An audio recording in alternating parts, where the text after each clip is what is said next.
안녕하세요, 여러분. 현정입니다. 설 연휴가 다가오고 있는데요. 연휴 때 어떤 책을 읽고 싶으신가요?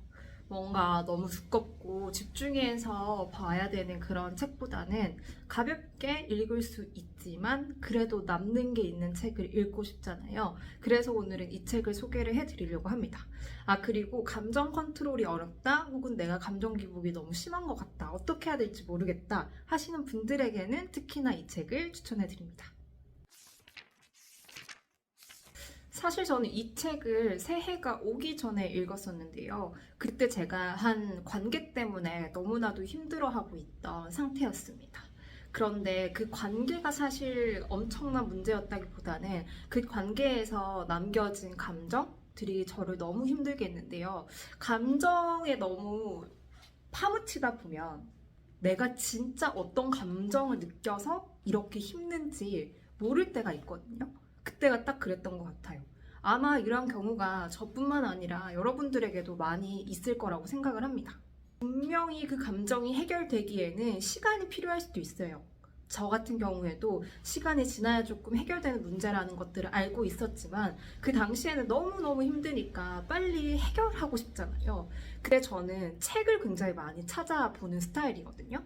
왜냐하면 뭐 책을 다루는 사람이기도 하고 힘들 때 항상 책에 기댔다 보니까 거기에서 내가 새롭게 생각을 할 수 있거나 관점을 바꿔줄 수 있거나 아니면 위로를 받을 수 있는 그런 문장들을 찾으려고 굉장히 많이 노력을 합니다. 근데 그때는 어떤 책, 집에 있는 어떤 책을 찾아봐도 그 책이 발견되지 않는 거예요.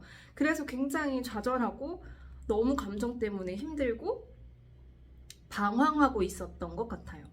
근데 제가 그렇게 힘들다는 걸 알았는지 누군가가 이 책을 선물을 해줬습니다. 그래서 그냥 아무 책이나 읽어보자. 너무 힘드니까 그냥 이 책이라도 읽어보자 하고 읽었었는데 너무나도 큰 힘을 주었던 책입니다. 너무 힘들 때 그 힘듦의 위로가 되는 책을 읽게 되면 스스로랑 대화하는 느낌이 들거든요. 이 책이 저한테 그런 책이었던 것 같아요. 그 책은 어떤 책이냐면 바로 이 책입니다. 가장 사적인 마음의 탐색이라는 책인데요. 이 책은 우울, 집착, 분노, 콤플렉스, 행복, 사랑, 번아웃, 나르시시즘이라는 8개 감정을 다루고 있습니다. 5명의 기자가 전문가를 만나서 함께 나눈 이야기랑 그리고 각자가 생각하는 이 감정이 무엇인지에 대해서 정리를 해놓은 책인데요. 첫 번째는 어떤 감정으로 시작할까요? 바로 우울입니다. 그때 제가 힘들었던 건 그 감정들에서 남겨진 우울감 때문에 굉장히 힘들었었거든요. 인간이라면 모두가 이 우울이라는 감정을 겪어보잖아요. 첫 번째 장은 이 우울에 대해서 나눠보는 이야기입니다. 그때 가장 힘이 되었던 문장이 있어서 이 문장을 소개를 해드리려고 합니다. 깊은 슬픔은 복잡했던 무언가를 리셋하며 성찰의 시간을 만나게 해준다. 슬픔보다 더 슬픈 건 어쩌면 충분히 슬퍼하지 못하는 것인지도 모른다. 슬퍼할 겨를도 없이 정신없이 내달리다 보면 전후 좌우를 살피지 못해 넘어져 버리기도 하니까. 마음의 정화를 뜻하는 카타르시스가 희극이 아닌 비극의 효과인 건 우연이 아니다. 우울하면 뭔가 부정적이고 굉장히 나쁜 감정이라고 생각하기 쉽잖아요. 그런데 이 글귀를 보고 나서 되돌아보니까 제가 지금까지 지내왔던 그리고 그 관계에서 있었던 문제들, 그 관계를 시작하게 된 이유들에서도 굉장히 많이 돌아보게 되더라고요. 그리고 이 돌아본 관계들을 어떻게 해야겠다라는 것들이 정리되는 것을 보면서 그래, 우울이라는 건 어쩌면 내가 리셋하는 걸 수도 있겠다. 약간 정화하는 기분? 지금까지 쌓여있던 것들을 뭔가 해소하는 그런 매개체가 될 수도 있겠다라는 생각의 전환을 가지고 왔던 것 같습니다. 그리고 이어서 감탄했던 감정 부분이 있습니다. 어떤 걸까요? 바로 사랑이라는 감정입니다. 사랑하면 조금 뻔한 이야기 할 것 같잖아요. 근데 제가 감탄했던 문장이 있어서 그 문장도 공유를 해드릴게요. 선생은 만약 신변이 위협받고 있다고 생각되면 무조건 안전을 최우선으로 생각하라고 조언했다. 내가 너무 예민하고 까다로운 건 아닐까?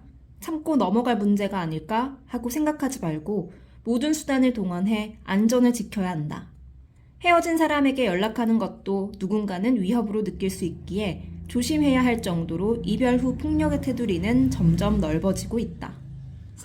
사랑하면 단순히 너를 더 사랑해라, 나를 사랑해야 한다라는 말이 있을 거라고 생각을 했는데 그것보다는 나를 보호하는 방법으로 나를 사랑하는 거일 수도 있겠다라는 생각을 가지게 했던 문장입니다. 내가 단순히 나를 사랑하는 것을 좋아해, 너무 수고했어 이런 것보다도 그 관계가 혹은 어떤 사람이 나를 상처 준다면 나를 보호하기 위해서는 그 관계에 대해서 다시 한번 돌아보고 끊어야 된다면 끊고 내가 나를 보호할 수 있는 이야기들을 해야 된다면 그것을 강하게 해야 된다라는 말을 하면서 다시 한번 생각해 봤어요. 내가 너무 참지 않았을까? 참아서 힘들었던 걸까? 그건 누구를 위했던 걸까? 내가 이렇게 힘든데 상대방을 위로해 준다고 상대방을 위한다고 참는 것은 과연 옳은 관계일까? 라는 생각들을 하게 된 것 같아요. 그래서 다시 한번 나를 지키는 방법으로서의 사랑 또한 생각을 해보게 되었습니다. 요즘 여러분들을 힘들게 하는 감정이 무엇인가요? 그 감정이 무엇인지 모르겠다. 혹은 감정 때문에 너무너무 괴로워서 혼란스럽다 라고 하신다면 저는 가장 사적인 마음의 탐색 이 책을 추천을 해드립니다. 설 연휴 동안 편안하게 쉬면서 이 책과 나랑 대화를 해보시면 좋을 거라고 생각이 됩니다.